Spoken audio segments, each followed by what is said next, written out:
iPhone 13 Pro. Korang pun dah tahu, ini baru sahaja launch di Malaysia minggu lepas dan di semua Apple Authorized Reseller atau Apple Premium Reseller pun sudah sold out.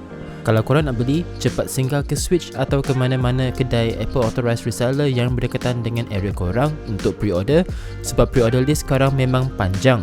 Nasib baik editor kita dapat pre-order iPhone ini daripada Switch. So hari ini kita akan tunjuk korang quick unboxing dan first impression. Tanpa membuang masa lagi, jom kita lihat apa yang mantap sangat dengan iPhone 13 Pro ini. So seperti biasa, kami akan bermula dengan unboxing dulu.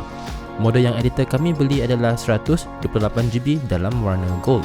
Padahal kami nak ambil warna Sierra Blue, tapi pre-order semua dah sold out. Tapi apapun, iPhone ini juga ada dalam warna silver, Graphite dan warna Sierra Blue yang baru. So dalam kotaknya ada je iPhone, paperwork bersama SIM ejector tool, stiker Apple dan satu kabel USB-C ke Lightning. So tengok pada desainnya, iPhone ini berbentuk seperti iPhone 12 sebelum ini. Ia memang kelihatan yang sama kecuali notch pada bahagian atas skrinnya telah dikecilkan dan kamera cutout pada bahagian belakang telah dibesarkan.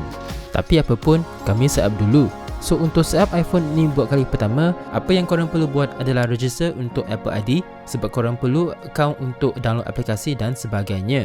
Untuk situation kami akan direct transfer sahaja daripada iPhone 12 mini ini.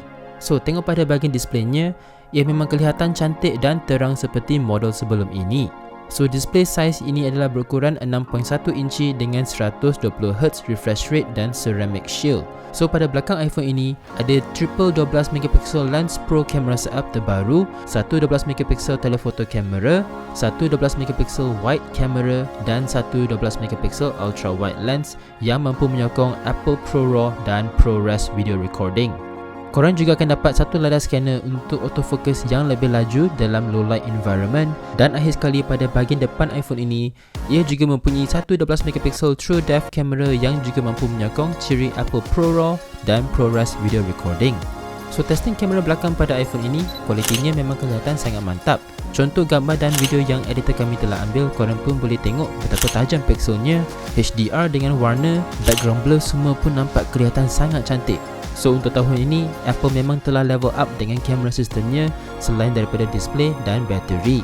So korang kena eksperimen sikit dengan function kameranya untuk fully utilize iPhone ini.